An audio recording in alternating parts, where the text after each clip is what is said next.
വിശദമായ റിപ്പോർട്ടുകളിലേക്ക്. ജമ്മു കശ്മീരിലെ കിഷ്ത്വാറിൽ മേഘവിസ്ഫോടനത്തെ തുടർന്നുണ്ടായ മിന്നൽ പ്രളയത്തിൽ മരണം 36ആയി. 220-ലേറെ പേരെ കാണാനില്ല എന്ന് പ്രാദേശിക മാധ്യമങ്ങൾ റിപ്പോർട്ട് ചെയ്തു. 50-ലേറെ പേർക്ക് പരിക്കേറ്റു. മരിച്ചവരിൽ 2 പേർ CISF ജവാന്മാരാണ്. ചോസ്തി, ഗാണ്ടർബാൾ, പഹൽഗാം എന്നീ മേഖലകളിലും മേഘവിസ്ഫോടനമുണ്ടായി.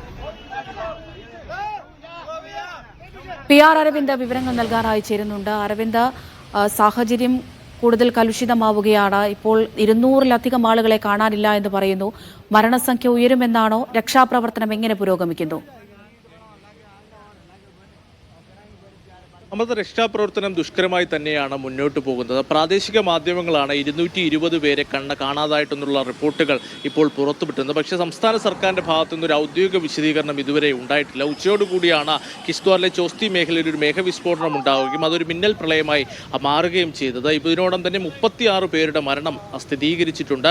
75ഓളം പേർക്ക് പരിക്കേറ്റിട്ടുണ്ട്. ഈ പരിക്കേറ്റ പലരെയും സമീപത്തെ ആശുപത്രിയിലേക്ക് മാറ്റിയിട്ടുണ്ട്. പക്ഷേ ഇനിയും എത്ര പേരെ കണ്ടെത്താനുണ്ട് എന്നതാണ് ഏറ്റവും സംശയകരം ഇപ്പോഴും ഉയർന്നു നിൽക്കുന്ന ചോദ്യം എന്ന് പറയുന്നത്. ഈ ചോസ്തി മേഖല എന്ന് പറയുന്നത് ഒരു തീർത്ഥാടന മേഖലയാണ്. യഥാർത്ഥത്തിൽ മജയിൽ മാത തീർത്ഥാടനം ആരംഭിക്കുന്നത് ഈ ചോസ്തി മേഖലയിൽ നിന്നാണ്. ഇവിടെ വാഹനങ്ങൾ നിർത്തിയതിനു ശേഷം 2800 അടി ഉയരത്തിലുള്ള ക്ഷേത്രത്തിലേക്ക് ആളുകൾ നടന്നു പോകുന്നതായിരുന്നു സാധാരണ ഉണ്ടായത്. പക്ഷേ ഈ നടന്നു പോകുന്ന വഴിയിലാണ് ഈ മേഘവിസ്ഫോടനവും അതുപോലെ തന്നെ മിന്നൽ പ്രളയവും ഉണ്ടായത്. തീർത്ഥാടകരടക്കം അപകടത്തിൽപ്പെട്ടിട്ടുണ്ട്. അതുപോലെ തന്നെ 2 CISF ജവാന്മാർക്ക് ജീവൻ നഷ്ടമായിട്ടുള്ള എന്നുള്ള സ്ഥിരീകരണവും വന്നിട്ടുണ്ട്. അപ്പോൾ ഇനിയും എത്ര പേരെ കണ്ടെത്താനുണ്ട് എന്നതാണ് ഏറ്റവും നിർണായകമായി ഉയർന്നു നിൽക്കുന്ന ചോദ്യം. ഇതിനുവേണ്ടിയുള്ള രക്ഷാപ്രവർത്തനം യുദ്ധകാല അടിസ്ഥാനത്തിൽ ഇപ്പോൾ പുരോഗമിക്കുകയാണ്. NDRFന്റെ 2 സംഘം 180 അംഗങ്ങളുള്ള 2 സംഘങ്ങളാണ് ഈ രക്ഷാപ്രവർത്തനത്തിന് നേതൃത്വം നൽകുന്നത്. ഇവർക്ക് പുറമെ SDRF അതുപോലെ തന്നെ സൈന്യമടക്കമുള്ളവരും രക്ഷാപ്രവർത്തനത്തിന് സഹായമായി മേഖലയിലുണ്ട്. അതേസമയം പ്രതികൂല കാലാവസ്ഥ കാരണം ഈ ജമ്മു കാശ്മീർ ഉൾപ്പെടെയുള്ള ഉത്തരേന്ത്യൻ സംസ്ഥാനങ്ങളിൽ കഴിഞ്ഞ രാത്രി മുതൽ അതിശക്തമായ മഴയാണ് തുടരുന്നത്.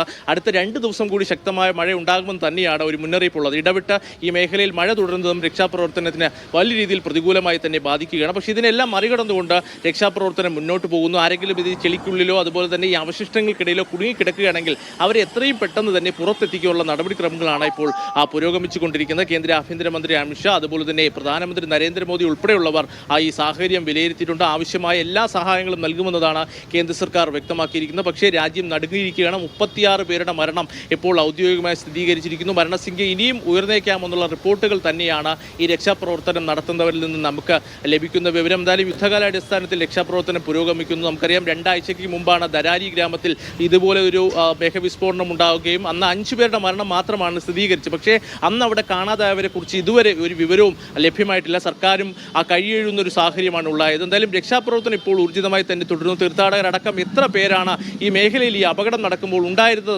എന്നതാണ് ഇനി കണ്ടെത്താനുള്ളത്. ഇതിനോടൊപ്പം തന്നെ 75 പരിക്കേറ്റ 75 പേരെ ആശുപത്രിയിലേക്ക് മാറ്റിയിട്ടുണ്ട്. 36 പേരുടെ മരണം സ്ഥിരീകരിച്ചിട്ടുണ്ട്. അതേസമയം മറ്റ് മേഖലകളിലും ഇതിന് കിഷ്ത്വാറിന് പുറമേ തന്നെ പഹൽഗാം അതുപോലെ തന്നെ ഗണ്ടേർബാൾ അടക്കമുള്ള മേഖലയിലും മേഘവിസ്ഫോടനം ഉണ്ടായി. പക്ഷേ ആളപായം റിപ്പോർട്ട് ചെയ്തിട്ടില്ല എന്ന് പറയുന്നത് ആശ്വാസകരമായ വാർത്തകളാണ്. അതുകൊണ്ട് തന്നെ വരും ദിവസങ്ങളിൽ 2 ദിവസം കൂടി മഴ തുടരുമെന്നതിനാൽ ജനങ്ങൾ അതീവ ജാഗ്രത പാലിക്കണം. കാരണം ഇത്തരം മണ്ണിടിച്ചിലും അതുപോലെ തന്നെ ഉരുൾപൊട്ടലടക്കം സാധ്യതയുള്ള മേഖലകളിലേക്ക് പരമാവധി യാത്രകൾ ഒഴിവാക്കണമെന്ന് തന്നെയാണ് ഇപ്പോൾ ജില്ലാ ഭരണകൂടം നിർദ്ദേശം നൽകിയിരിക്കുന്നത്. ഇപ്പോൾ ഈ മജയിൽ മാതാ തീർത്ഥാടന കേന്ദ്രത്തിലേക്കുള്ള യാത്ര പൂർണ്ണമായും നിർത്തിവച്ചിരിക്കുകയാണ്. എന്തായാലും വലിയ ആശങ്ക തുടരുകയാണ്. ഇനിയും എത്ര പേരെ കണ്ടെത്താനുണ്ട് എന്നതാണ് ഇനി വ്യക്തതയില്ലാതെ തുടരുന്നത്. അമൃത.